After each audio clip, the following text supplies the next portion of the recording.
ಸ್ವಾಮೀಜಿಯವರಿಗೆ ಭಕ್ತಿ ನಮನಗಳನ್ನು ಹೊಂದಿಸುತ್ತಾ ಈ ಒಂದು ಎಲ್ಲ ಒಂದು ಸಭಿಕರ ಮುಂದೆ ಒಂದು ವಿಷಯ ಹೇಳ್ಬೇಕು ಇಷ್ಟಪಡ್ತೀನಿ.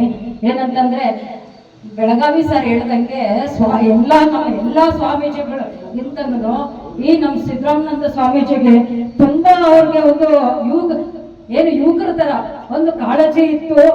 ಆಮೇಲೆ ಅವ್ರಿಗೊಂದು ಏನಾದ್ರೂ ಒಂದು ಅಚೀವ್ ಮಾಡಬೇಕು, ಒಂದು ಇಂಪ್ಲಿಮೆಂಟ್ ಮಾಡಬೇಕು.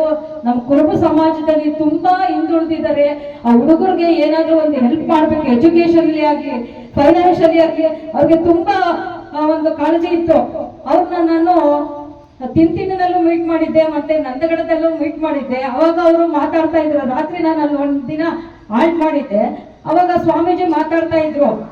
ಯಾವಾಗ್ಲೂ ಏನ್ ಹೇಳ್ತಾ ಇದ್ರು ಅಂತಂದ್ರೆ, ಅವ್ರ ಹತ್ರ ಮಾತಾಡ್ಬೇಕಾದ್ರೆ ಏನಾದ್ರು ನೀವೊಂದು ಅರ್ಜಿ ಮಾಡು. ಮತ್ತೆ ಇನ್ನೊಂದು ವಿಷಯ ಹೇಳಕ್ಕೆ ಇಷ್ಟಪಡ್ತೀನಿ. ನಮ್ಮ ಅಮ್ಮ ಹೋಗ್ಬಿಟ್ರು. ಅವಾಗ ನಾನು ನಮ್ಮ ಅಪ್ಪನ ಅಂದ್ರೆ ನಾವು 6 ಜನ ಮಕ್ಕಳು, 2 ಹೆಣ್ಮಕ್ಳು 4 ಜನ ಗಂಡ್ಮಕ್ಳು. ಅವಾಗ ಹೇಳಿದ್ರು ಸ್ವಾಮೀಜಿ ಹೇಳಿದ್ರು, ನೀನ್ ಏನಾದ್ರೂ ಮಾಡು, ಇಲ್ಲೇ ಮಠದಲ್ಲೇ ಇದ್ಕೊಂಡು ಏನಾದ್ರೂ ಮಾಡು, ನಾನು ಎಲ್ಲ ಸಪೋರ್ಟ್ ಮಾಡ್ತೀನಿ ಅಂತ. ಅವಾಗ ನಮ್ಮ ಅಪ್ಪ ಇದ್ರು. ನಮ್ಮ ಅಪ್ಪಗೆ 85 ವರ್ಷ, 86 ವರ್ಷ. ಹಾಗಾಗಿ ಅಪ್ಪಾಜಿನ ಅಲ್ಲಿ ಮಠದಲ್ಲಿ ಇಟ್ಕೊಳಕ್ ಆಗೋದಿಲ್ಲ ಸ್ವಾಮೀಜಿ. ಅವ್ರನ್ನ ಆಸ್ಪತ್ರೆಗೆಲ್ಲ ಕರ್ಕೊಂಡು ಹೋಗ್ಬೇಕಾಗುತ್ತೆ, ದೂರ ಆಗುತ್ತೆ.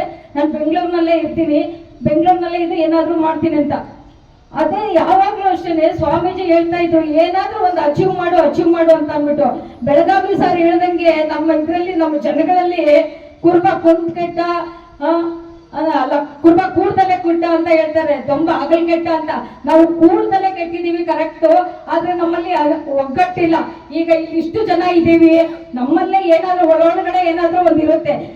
ಬೆಳಗಾವಿ ಸರ್ ಹೇಳ್ದಂಗೆ ನಮ್ಮ ಸ್ವಾಮೀಜಿಗೂ ಸಹ ಏನಾದ್ರೂ ಹೆಲ್ಪ್ ಮಾಡಿದ್ರೆ ಗೌರ್ಮೆಂಟ್ ಇಂದ ಆಗ್ಲಿ, ನಮ್ಮ ಜನಗಳೇ ಆಗ್ಲಿ, ಗ್ಯಾರಂಟಿ ಈ ತರ ಇರ್ತಾ ಇರ್ಲಿಲ್ಲ. ಈ ಫೀಲ್ಡ್ ಎಲ್ಲ ಅದ್ರ ಕಥೆನೇ ಬೇರೆ ಆಗ್ತಾ ಇತ್ತು. ಅದ್ರ ಜೊತೆಗೆ ನಮ್ಮ ಲಿಂಗಪ್ಪ ಸರ್ ಅಷ್ಟೇ, ಅವರು ಯಾವತ್ತು ರಾಜಕೀಯ ಮಾತಾಡ್ತಾ ಇರ್ಲಿಲ್ಲ, ಬೇರೆ ಕಡೆ ಒಳಗಡೆನೆ ಮಾತಾಡ್ತಾ ಇದ್ರು.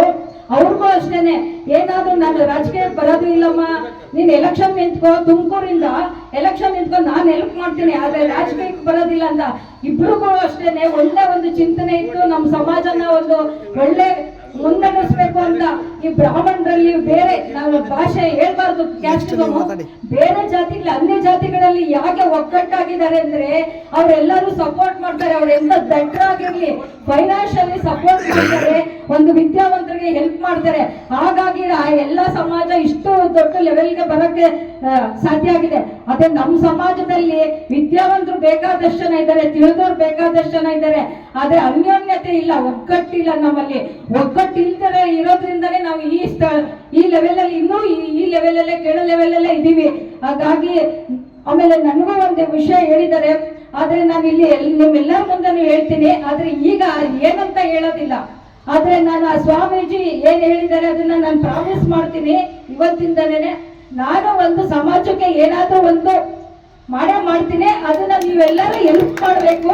ಅವಾಗ ಲಾಸ್ಟ್ ನನ್ಗೆ ಏನ್ ಹೆಲ್ಪ್ ಬೇಕಾಗುತ್ತೆ ಅವಾಗ ನಿಮ್ಗೆ ನಾನು ಹೇಳ್ತೀನಿ. ಇಲ್ಲೆಲ್ಲರೂ ಕೂತ್ಕೊಂಡಿದ್ದೀರಾ, ನಿಮ್ಮೆಲ್ಲರ ಮುಂದೆ ಹೇಳ್ತೀನಿ, ಅದನ್ನ ನಾನು ಮಾಡ್ತೀನಿ. ನನ್ನ ಮನಸ್ಸಲ್ಲಿ ಅದಿದೆ, ಅದು ಏನೇ ತೊಂದರೆ ಆಗ್ಲಿ, ಅದೇನೇ ಆಗ್ಲಿ, ಆ ಕೆಲಸ ನಾನು ಮಾಡ್ತೀನಿ. ನಮ್ಮ ಸಮಾಜಕ್ಕೆ ನಾನು ಒಂದು ಹೆಲ್ಪ್ ಮಾಡ್ತೀನಿ ಅಂತ ಹೇಳ್ತಾ ನಿಮ್ಮೆಲ್ಲರಿಗೂ ಒಂದು 2 ಮಾತನ್ನು ಮುಗಿಸ್ತೀನಿ.